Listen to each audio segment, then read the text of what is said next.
I liked or like about the swinging aspect is it's clearly defined. You know, this is a sexual experience. That's what we're all here for. At the end of the day, we're all going home. I mean, generally speaking, there's always the bad apples in there, but it was clearly defined for me. When it starts to move beyond that and there's a lot of gray area and uncertainty, I'm like, I'm gonna just draw in right now. I don't wanna. And it's happened several times in with my swinger friends where people actually meet other couples and fall in love, and people divorce and then remarry within, you know, that experience, which is okay, you know, but just like, you know, really, if you compare it to just relationships on the norm and what people experience in just the rest of the general population on things, this happens all the time. Like, why isn't dating called polyamory? You know, like, for one thing, I'm always just like, why do we have to, like, isn't that what everybody's doing, you know? Like, welcome to Trysexual Talk. I'm Alisa Eddy, the founder of Joosi. Our mantra is fuck shame, because we want to take the shame out of sex and masturbation. You'll join my friends and me in real talk about our trisexual adventures, and I promise we will be fucking honest, fucking vulnerable, and fucking real with you. We invite you to join us in the revolution to take back your body, your sexuality, and your story. Today we're exploring the concept of non-monogamy, from open relationships to polyamory. We get into all of it. Because you should question any rules that get put on your fucking body, even relationship rules. I'm joined by my brave friends Jennica and Gracia, and we dive into non-monogamy so you know your fucking options. So without further ado, here's episode 10. Welcome to the Trysexual Podcast. Today we are discussing questioning monogamy. I have my friends here, the lovely Miss Jennica and the lovely Miss Gracia, and we're going to talk about our adventures in non-monogamy and monogamy, and share all that with y'all. So the first step to starting this conversation is, what is non-monogamy? This is different to a lot of people, but how we are defining it is anytime that you're in a relationship where you're having sex with someone other than just one person, or you're having romantic relationships with more than one person at a time, or both. So typically when it's just sex, that's called an open relationship. When it's relationships, that's polyamory. And usually polyamorous relationships also include sex, but not always necessarily. So that's just a little bit of defining for y'all at the beginning. And we'll get into some of the more details about that as we discuss it. But I would like to know from you guys, what did you think about non-monogamy before you ever tried it? oh, geez. Non-monogamy. My parents were married for a long time, and they were somewhat counterculture. So there was a lot of hot springs and drugs and alcohol, sexy parties, kind of dirty jokes, you know, things like that. So I think I was probably exposed to an open mind around sexuality quite early on, which was great because it didn't shroud anything. There weren't a lot of, I don't know. I mean, I was raised in the 80s. So it was like this tough guy image with this girl who's like willing to do anything to like get and retain a man. And then the fairy tale, right? The whole fairy tale thing, which was only monogamy, basically.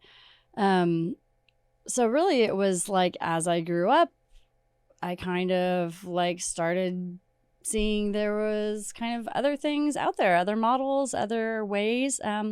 Mostly I just fell into them, like boyfriends in high school. Like I was dating somebody outside my high school and he had a girlfriend within his high school and he was still dating me. So I guess that was, without even having a term for it, that was non-monogamy. And I think a lot of dating can be like that. And it's like, we knew about each other. It was kind of cool because it like helped me stretch a little bit in ways. You know, I did still experience the jealousy and comparison and some of those feelings. but I also felt special and unique and chosen. So it's kind of a hard thing I just had no labels for it then. And that's just what was happening. And it was part of just me growing up and just learning about relationship and love overall. How about you, Gracia? I had no clue. I didn't even know that was a possibility. I didn't have the first inkling that was something that I could do. I had been pretty sheltered growing up, and then when I first started hearing about non-monogamy, it was in a much more sexually focused way, where I talk with my hands a lot. It was in a really sexually focused way. So what a lot of people would think of more as like the swinging or lifestyle community, where it's more sexually based than generally speaking. Oh, it gets so complex, right? Yes. And so I didn't know that was even a thing until I got with a partner, and we both knew that like just having one person in our life wasn't really what we were looking for, right? That wasn't feeling right. And so we agreed to kind of check things out online, and we did. And next thing you know, it's a decade later, and I've kind of been across the spectrum of a lot of different things in non-monogamy. And so, yeah. Previous thoughts, none. Lots of thoughts afterwards. Yeah, for me, I was like a theater kid and in music. And so I had a lot of gay friends in high school. And to them, the concept of non-monogamy was pretty normal and not weird. So I was exposed to the idea, I guess, in high school. And in high school, I was like, fuck the idea of having a boyfriend. Just that was like, absolutely not. It felt like such a trap to me. But I didn't think of it as non-monogamy. I just thought like, ew, boyfriends. I just like to mess around with people at parties. So that was my starting point. And then in my adulthood, I was monogamous for a good long while.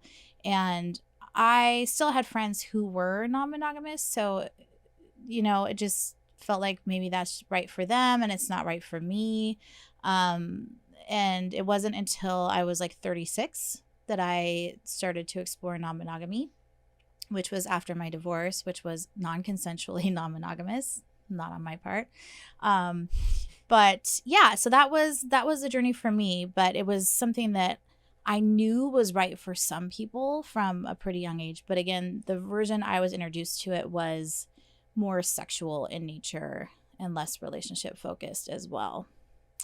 So I'm curious if you all can think back to the first time that you were doing something non-monogamous with someone. What specifically opened up your mind to the possibility? I think for me, it was just knowing that it was possible. Like I was in a love triangle in high school where I was in love with someone who was in love with me, but his best friend was also in love with me. And the guy I was in love with was also having a relationship in his high school. And they were my best guy friends. We did everything together, and we're, quite bonded. And it was kind of just it was different. It was not what I kind of, thought love would turn into, but I just started realizing that it's just this open, fun thing you almost can't help. Like you just love each other, and there were no rules really. So it was kind of a beautiful thing in a way. Maybe it was a little confusing at times. But it was just kind of allowing ourselves to just be love to each other, whether we had sex or not. And it was kind of a beautiful experience.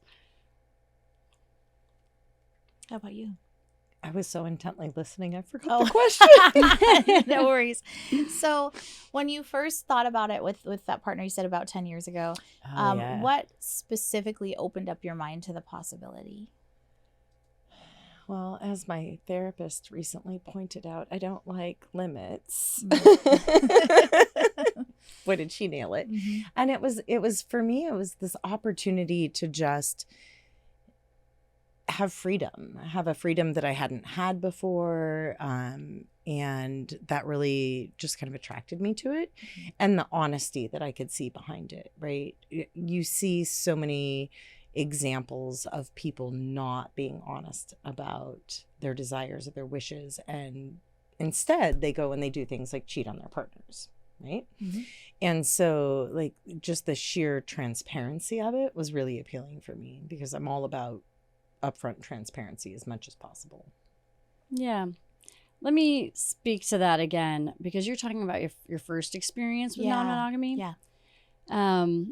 So even though there were these like shadowing that happened, early on in high school or in college with things, my first real like, oh, I have a name for it. This is non-monogamy. I was hired to be a nanny for a couple way out in the country. There wasn't much else out there. And within a few months of me nannying for their 2-child with my child as well, they said, we've been looking for a second wife, and you're her. We'd like you to be our second wife. And so this was kind of the first thing that I was just like, oh, really? Like, this isn't just in, history or movies or books or something. Like, okay. Well, I mean, I had a mad respect for them, and they're amazing people. They had great communication skills, and I had already just been kind of like falling in love with them. And so it was like a great door that just like opened up and was like, hey, wait a minute. Like, we love you too. And, we could see being family with you. We could see having you be a part of our partnership. And I just felt so kind of grateful and overwhelmed and like, wow, you're choosing me. Like, and I feel it too, like this makes sense. And I mean, it was just like, yeah, okay, let's give it a shot. And they full on, we had our talks and our kind of like became a throuple, and they like came out to their family. I didn't so much as like come out to my family. Mm-hmm. I was kind of like, okay, I'm just along for this ride. Let's see what happens. And it did last an amazing, glorious year. Nice. Where we were raising the kids together and being family, and I'd have a date with the husband and a date with the wife, and sometimes we'd have dates together. But it was very like just kind of experimental and open, and I mean, in hindsight, I kind of feel like, oh, maybe they brought me in to like spice up their own marriage or whatever it was. It just made sense at the time, and I was really honored to be a part of it and to have had that experience, because it really kind of just changed the whole path of my life from there. And it just started showing up for me more and more in life after that experience.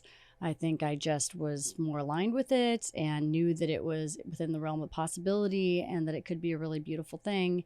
And I took the experience with me and was able to apply that to different relationships from there on out. Oh, cool. Yeah. How about for you? What was when you tried it for the first time? How was that?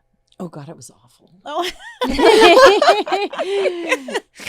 not because it was awful. That's great. I did end up brokenhearted in the end. I mean, it did happen for a while. Yeah. We're still friends now. We ended up raising our kids for 15 years after that year together. 15 years in which we were not sexual, but still deeply just like felt, with each other and connected. Yeah. You had that more relationship-based interaction. Mine was purely a sexual thing, and it was not fun. But I thought, I really like the idea, so I'm gonna keep trying because I'm a trisexual. Yeah. The first one wasn't great. Yeah. You never know. You gotta try more again. than once. Yeah. You gotta try. So for me, it was like, all right, well, that wasn't great, but it was an experience. And we'll see what happens next. And then it just kind of kept going from there. Yeah. So for me, actually, a couple years before my marriage ended, I was reading some books about non-monogamy and I was kind of interested in it, but to be honest, I kind of felt like my relationship was such a drain that I couldn't imagine having to deal with another person in addition to that partner. And so I was like, well, yeah, this is nice in theory, but like, woof, I couldn't do more than one of these.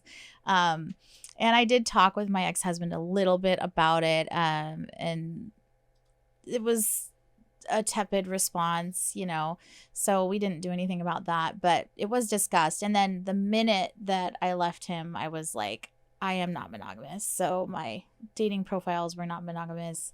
And that to me was really a response to having felt very trapped in a marriage where I wasn't happy. And I felt like my sexual self wasn't being expressed, and it just kind of died because the only person I was allowed to have sex with was someone I didn't want to have sex with, which there's nothing to kill your libido like that.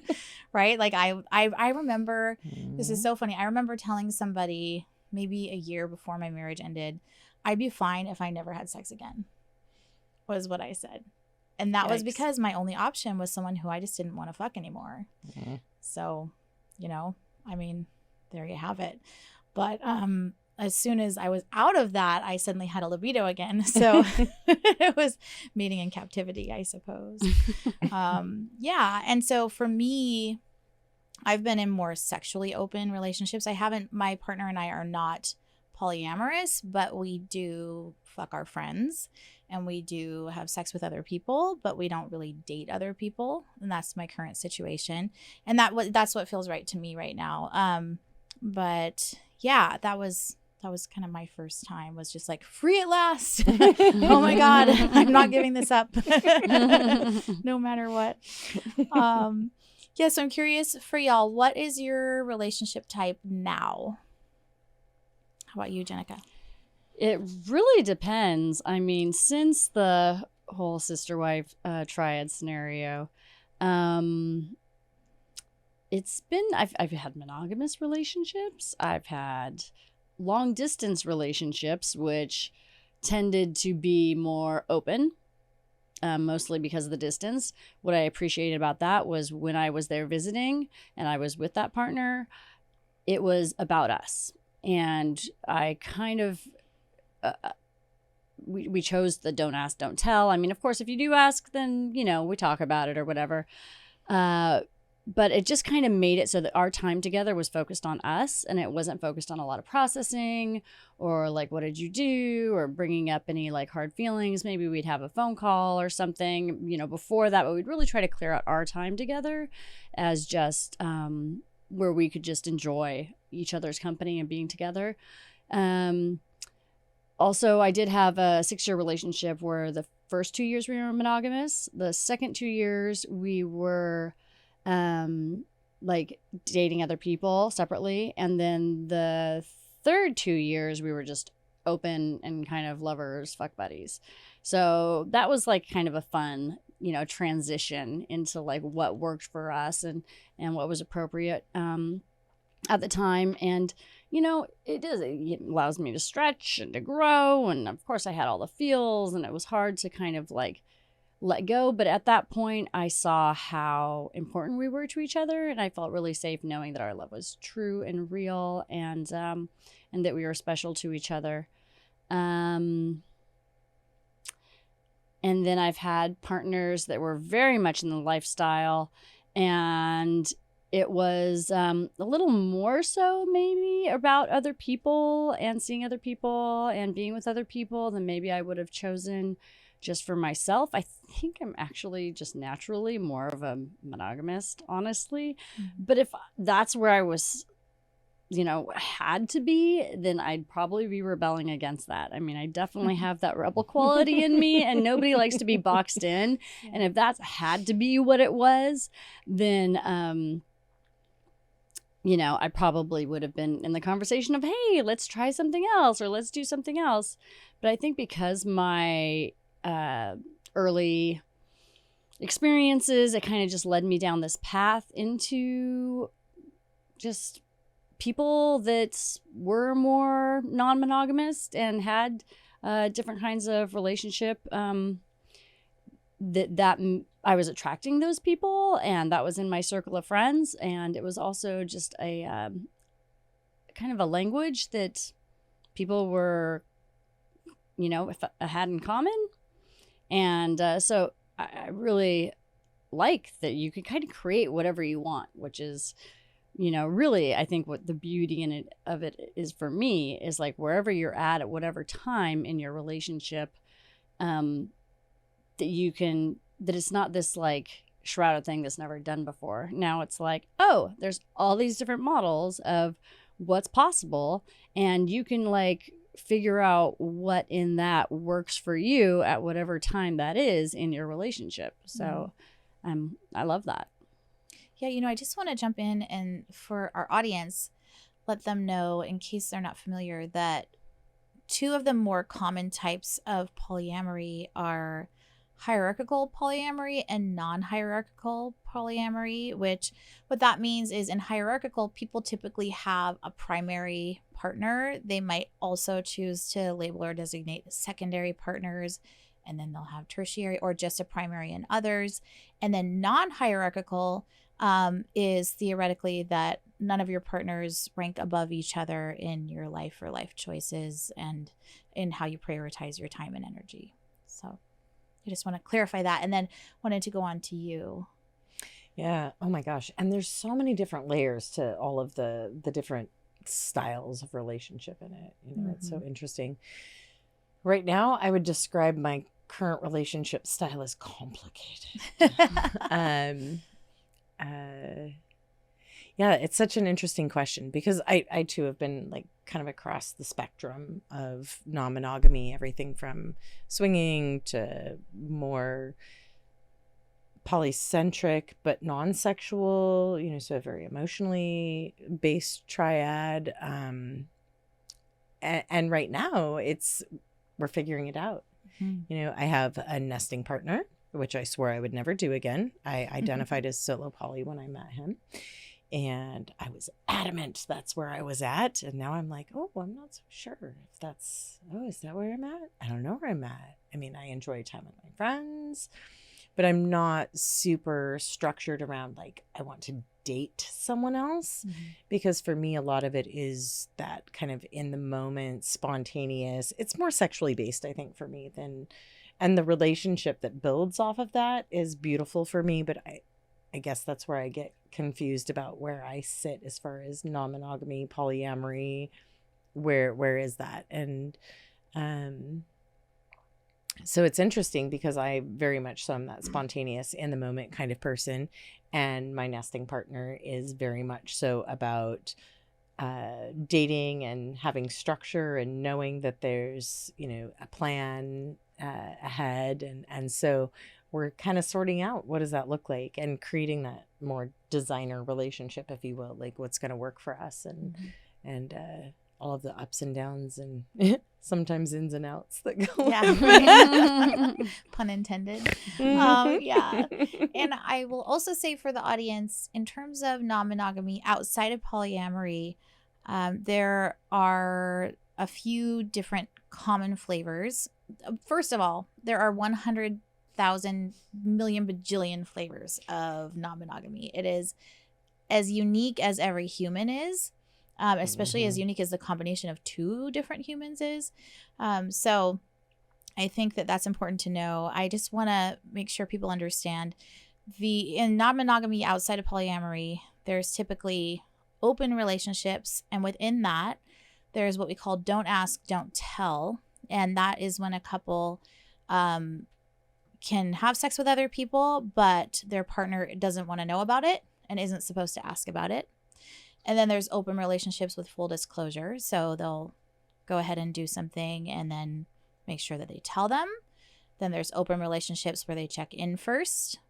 And then there are swingers, and swingers kind of get a bad rap, but I think we should be careful about yucking their yum. I think traditionally swingers are people that only play together as a couple or only bring in they only play together. So sometimes they'll bring in a unicorn, which is just like one typically female partner to a male-female couple, or they'll just play together with another couple. And some of them will do what we call full swap, which is where the couples completely switch partners during the process, and some of them do not.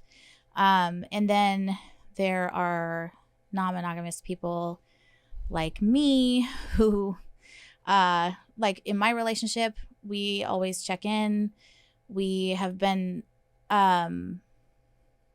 any version of just having sex with somebody else without the other person there, playing together, playing separate, being in threesomes, being in orgies, all that stuff. So there's a lot of variation. I guess I just want to make sure. I remembered that you had referred to Don't Ask, Don't Tell earlier, and I forgot to clarify that. But yeah. Yeah. And then I haven't heard your definition before of, I mean, sure, that's what it was. I kind of like say that that's what it was because we didn't talk about it a lot. It was kind of like if I don't want to know, I'm not going to ask. Mm-hmm. But if I do want to know, I'll ask. And then we would have a dialogue about it. But yeah, I mean, that just seemed to like work for me, especially in those long distance relationships, because it was like, oh, you've got your friends over there. I've got my friends over here. It makes sense that if we're only going to see each other for a week, a month, that you're going to, do what you want there. And that seemed a really clean way for us to do it because I don't necessarily know those people and he doesn't know my people. Mm-hmm. And then it was kind of a one way where he never comes to my town. I'm always going to his town. So sometimes it'd be funny where I'd like find a note like somewhere in his apartment or something. And I'd be like, oh, okay, that name. And then I'd go to a party and then I'd have rapping with this girl for 2 hours and like really liking her. And then I'd be like, well, what's your name? And be like, oh, of course, you're her. And it was just, it was kind of fun, but it helped me, I think, without getting in the nitty gritty and like trying to like be a detective and like figure all the information out. And like, it just became more of just an open envelope of acceptance and allowing, and kind of, and appreciating too, like that the person I cared about was able to sustain themselves and have multiple relationships, but ours still felt really healthy and strong. Shopping for sex toys sucks. It's hard to know which ones are going to get you off and which ones are going to piss you off. But at Joosi, we have the solution. We test our toys and give you the juicy truth about who they're for, how to use them, and whether or not they are nightstand worthy. So if you love our sex positive content, go to getjoosi.com and buy some shit. Curious for you two, do you identify as non-monogamous as part of who you are as a person, or do you think of it as a choice of lifestyle that you've made? Getting into the deep questions. Yeah. I'm still contemplating that. Mm-hmm. Yeah, it's interesting as real talk, vulnerable stuff. As I move through different phases of my life, I think that I've assigned value and meaning to different attributes of myself differently. And I'm in a life stage right now where I'm not sure where that's at. Is that really at the core of who I am, which is what I've always thought to be true, or is it not? And then maybe is it just that I'm moving into my next life stage where that's not as important anymore? So it's a lot of that self-analysis, really examining the situation and deciding. Like, if you would have asked me that question 3 years ago, 100%, it is the core of my being. Mm-hmm. And now I'm like, but is it? I don't know. Maybe. I'm pretty sure it is somewhere in some way. I'm just not sure what in that way is. Mm-hmm. Mm-hmm. Gosh, I mean, the labeling's always been tricky for me. I feel like to join is to separate, and I don't really know. I'm just on my own adventure, and it really kind of just depends on what I'm feeling, where I'm at. I mean, oftentimes after a long relationship, I'm like, okay, I'm free. I am going to completely not, commit and I'm going to date, and I'm just going to kind of feel into that freedom and that choice. I've been in relationships where it's felt really safe to have that one partner and to be able to build on that connection with one person, but then also, the fun of exploring together. And so it's always different, and I'll often change. I really just kind of check in with my instinct and like my inner intuition and like, what do I really want? I'm constantly checking in with my heart, like, how do I feel about this? Do I feel ready for this? Would this be okay with me? As far as the swingers go, I have met so many amazing couples that are, in the swinger sectors that identify as swingers.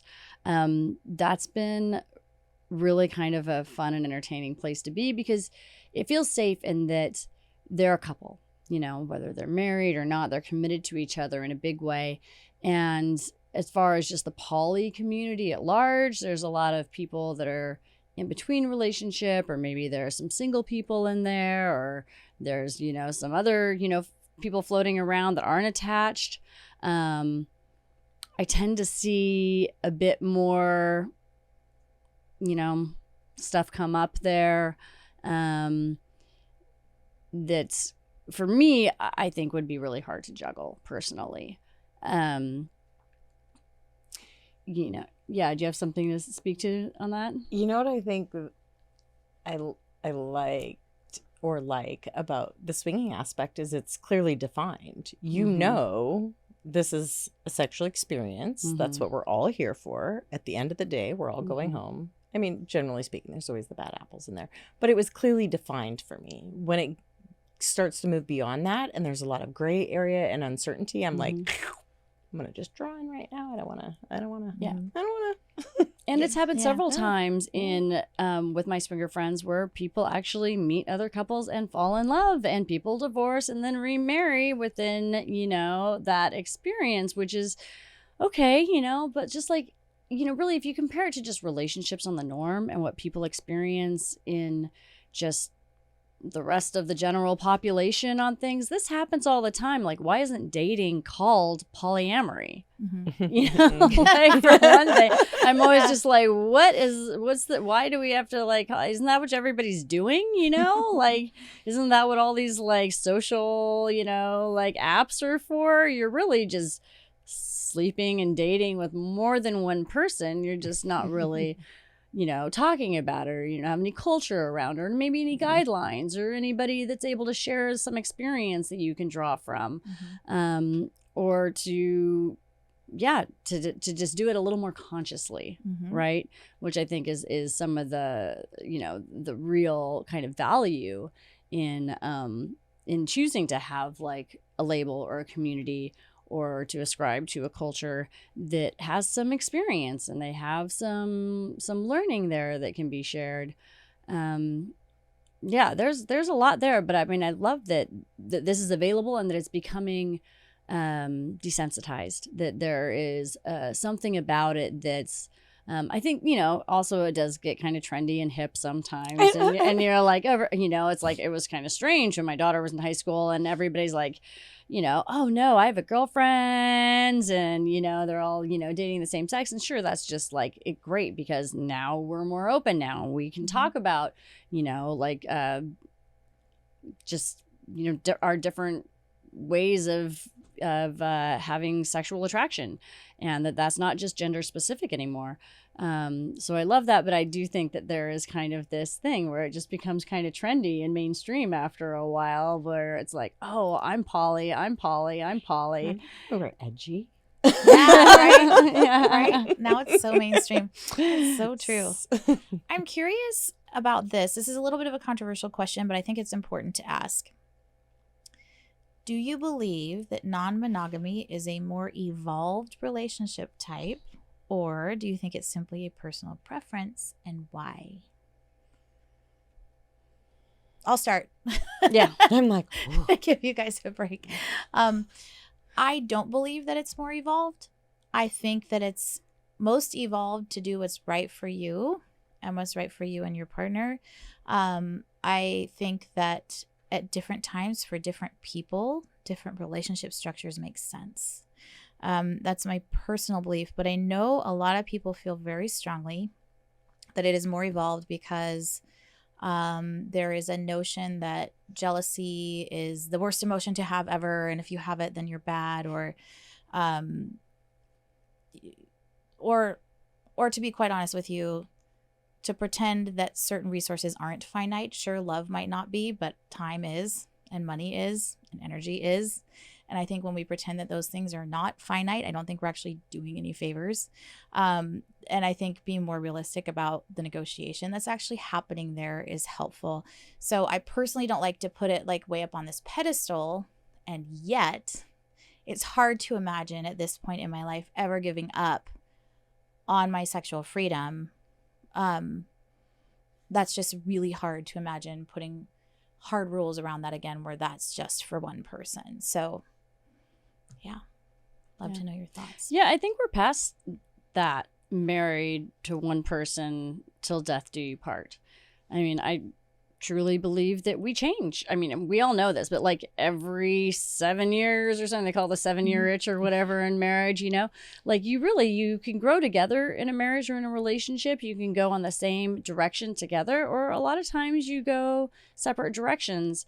And I think, you know, for the commitment or convenience of holding a household, sharing, you know, retirement packages, raising children, all that stuff, these kinds of things make sense for a marriage, and within that marriage to decide, hey, I love you, you're my partner, you're my, you know, my everything, you're my world, and God, we've been together 14 years, man, you know, are you ready for something different? Like, should we try this together? You want to try this separate? Like, I feel safe and committed with you. You know, I think we already have like the whole foundation so that we can feel safe to explore those things. And I mean, the more people can, you know, do that within a marriage, or even have the conversation of asking for that and then finding some way to, I mean, that's love, right? That's love and trust. And that's where the evolution comes in. Whether you're in a monogamous relationship or a non-monogamous relationship, I mean, I think you can evolve just as much in a marriage,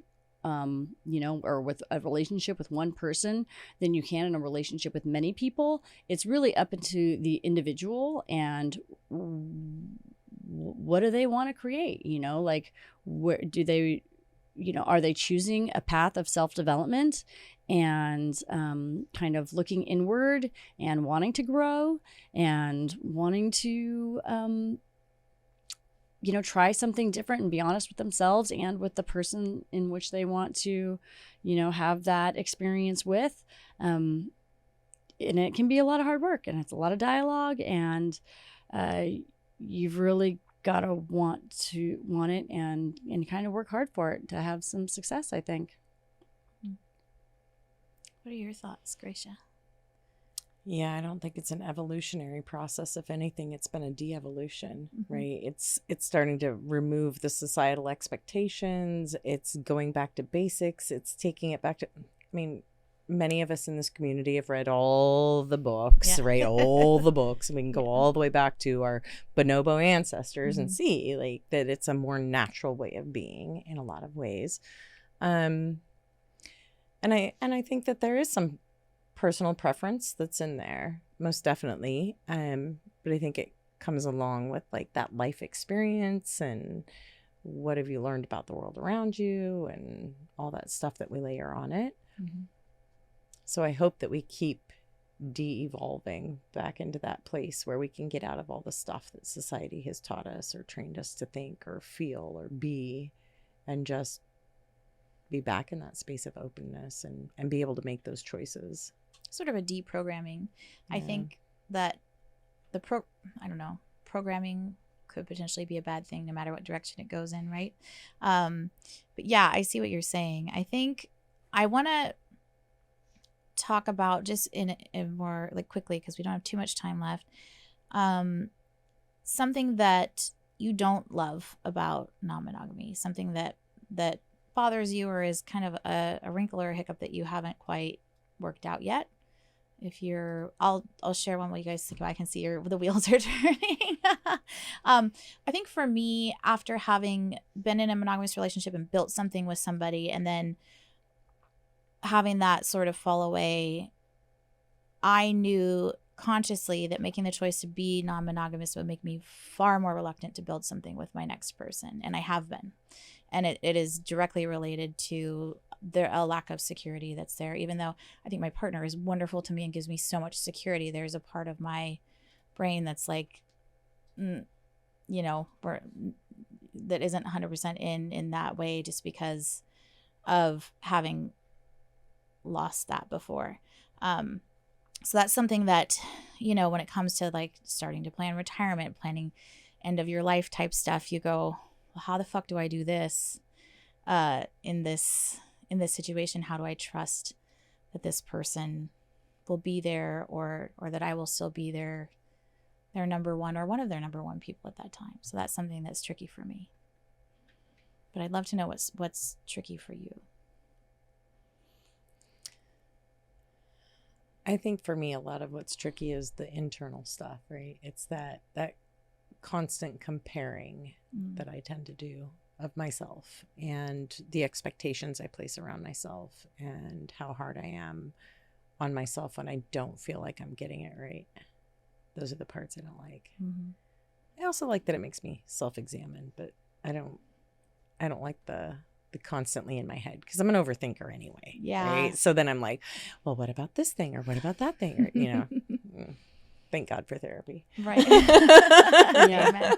Yeah. Good answer. I mean, that's definitely one of the trickier bits of it. And I feel like it's also one of the, kind of the silver linings, is you get to reflect on, what do I really want? How do I really feel? What do I really need?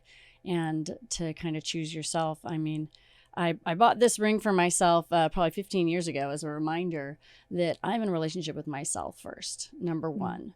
And it's because I was kind of getting away from myself and really, just wanting to be this devoted, loving partner, kind of, wifey, to in my relationships. And I was like giving so much.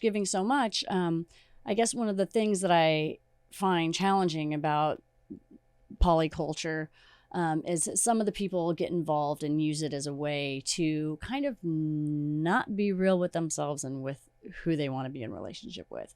It's almost like a way to say, oh no, I'm just poly, so it's okay that I go and do this and do this and do this, without really having to answer to, like, oh, I'm going to be honest with you. Oh, I'm going to be honest with the other people I'm dating.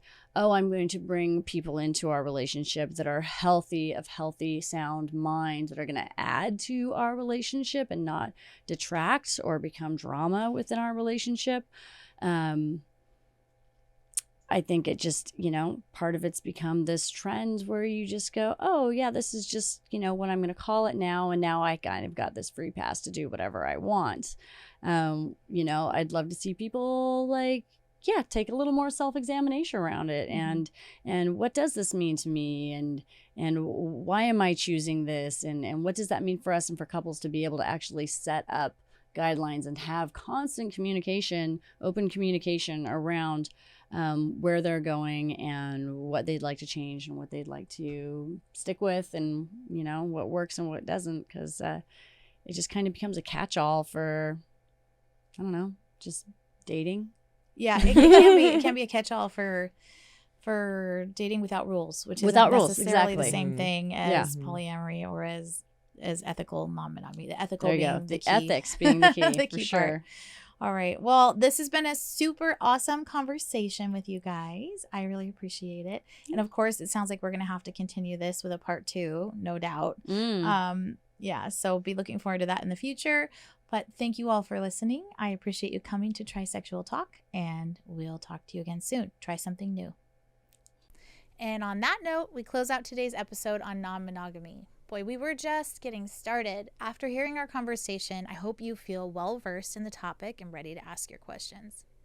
So have you ever discussed non-monogamy with your partner or friends? Do you know what they think? I encourage you to start the conversation with someone in your life. You just might learn a lot about each other. If you have a burning thought or question about non-monogamy, share it below, and I'll read it or answer it in a future episode. Thank you for joining our conversation today, and until next time, fuck shame.